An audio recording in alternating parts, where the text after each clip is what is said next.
সাহস সম্পূর্ণ, কিন্তু গল্পের শেষ নয়।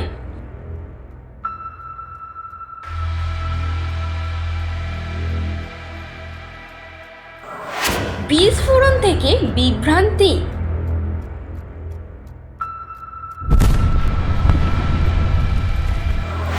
শেষকৃতজ্ঞে আগুন, ভুল পরিচয় কি ছাই?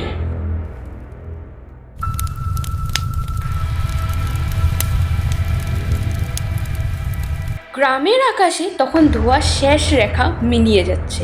পরিবারের চোখের জল সবাই ধরে নিয়েছে, শ্যামবাবু আর নেই। কিন্তু কেউ জানতো না গল্পটা যে সেখানেই শেষ হচ্ছে না। মেঘালয় কয়লা খনিতে বিস্ফোরণ, গুরুতর আহত শ্রমিকদের নিয়ে যাওয়া হয় হাসপাতালে। কাগজে লেখা হয় একটি নাম, শ্যামবাবু সিনহা। মৃত্যুর সংবাদ পৌঁছে যায় বাড়িতে।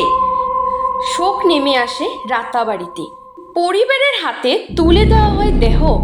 মুখ চেনার মতন অবস্থায় ছিল না এমনটাই দাবি। নিয়ম মেনে সৎকারও সম্পূর্ণ, কিন্তু প্রশ্ন, নিশ্চিত শনাক্তকরণ হয়েছিল তো? দুদিন পর দরজায় করা, তবে চিতাই কে?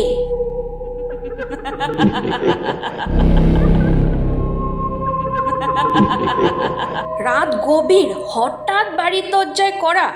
দরজা খুলতেই সামনে দাঁড়িয়ে শ্যামবাবু জীবিত। হতভস্ম পরিবার, স্তব্ধ প্রতিবেশী।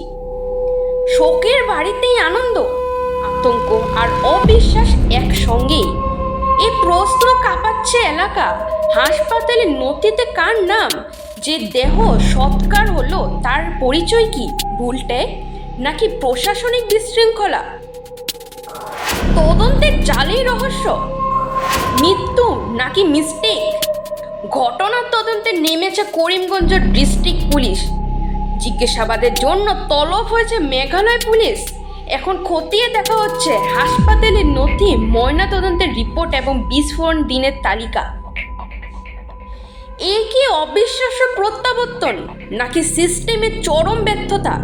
একটি ভুল পরিচয় কি ছাই করে দিল এক অচেনা মানুষের অস্তিত্ব? রাতাবাড়ির আকাশে এখন একটাই প্রশ্ন, মৃত ফিরে এলেন, কিন্তু সত্যটি কোথায়? মইনুল হকের রিপোর্ট, ভয়েস 365 বাংলা।